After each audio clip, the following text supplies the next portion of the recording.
Okay, it is Thursday, September 10th. This is your Bring Me the News and Novak weather briefing, and we're going to be focusing on a change in the weather pattern now that is going to occur over this weekend and into a much warmer regime as we head into next week. But before we get into that, it's not often that I look ahead, way ahead, and I'm talking 30, 60, 90 days ahead, just because I don't believe in trying to predict that far in advance. But what happened today was that the National Weather Service and NOAA has come out with a comment about the weather patterns that are going to set up for the winter seasons here in North America. And we're going to be dominated, the way it appears, by a La Nina wintertime weather pattern. You can see it right here. And a La Nina pattern, which is a cooling of the Pacific Ocean waters rather than a warming of the waters, often means that we are going to have a colder and potentially snowier weather pattern here across the upper Midwest. Now here you can see the jet stream in a typical La Nina weather pattern, and here of course is Minnesota, and for the most part the jet stream would surge across the west coast of the United States and then eventually push south and eastward into the eastern portion of the US. That would leave Minnesota north for the most part of the steering winds in the atmosphere. And you can see right here, here's an inclement weather area that often happens in a La Nina weather pattern. That would put good chunks of Minnesota and the Great Lakes region in a wetter scenario for this winter. So if everything plays out as expected, we would be a bit colder and certainly a little bit more moisture than usual or than a typical winter. And looking back over time, it was about 7 out of 10 winters have been colder than average during a La Nina pattern. So anyway, that's the way it's setting up for this winter. Only time will tell. And like I said, I'm not big on looking this far into the future, but I do believe that ocean temperatures play a role in our weather patterns. In fact, I don't think there's any doubt about it, and that should be the case this winter. Here's the visible satellite loop, and you can see it's been painful, but yeah, clouds are finally clearing over southeastern Minnesota. Meanwhile, it's been beautiful. Sunny, yeah, a little bit cooler than average, but for the most part, lots of sunshine from the Twin Cities metro and southwestern Minnesota on north. And I think these clouds are going to clear over all of the state of Minnesota and southwestern Wisconsin, including that too, as we go through the overnight period. And that's going to set us up for some pretty cold overnight temperatures, overnight lows here in central Minnesota, and we'll get into that in just a little bit. All right, like I had mentioned, it's going to be cold here. By tomorrow morning, look at these low temperatures expected by the NAM 3K computer model guidance, and here's the Twin Cities metro, low temperature around 40 in the inner metro.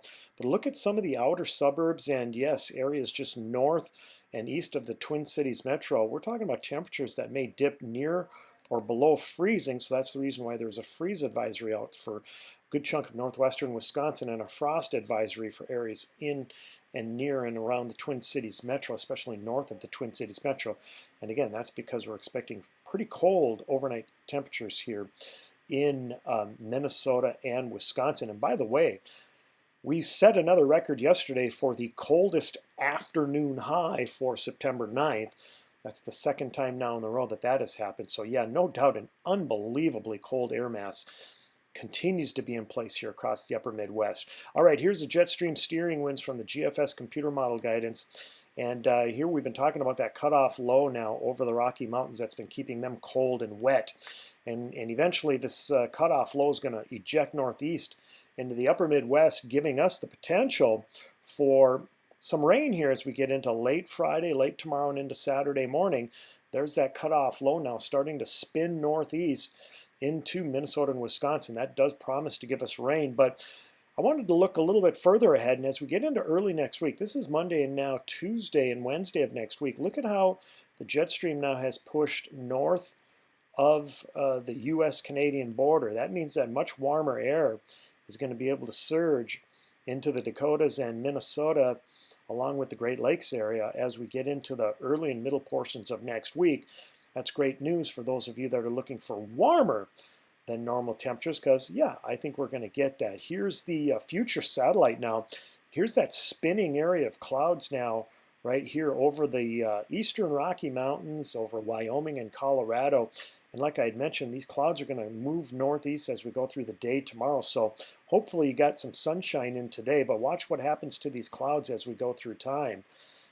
They do, again, they surge northeast, and there it is, into the upper Midwest, so that by Friday night, probably around midnight Friday, we're going to be inundated with clouds over Minnesota and Wisconsin.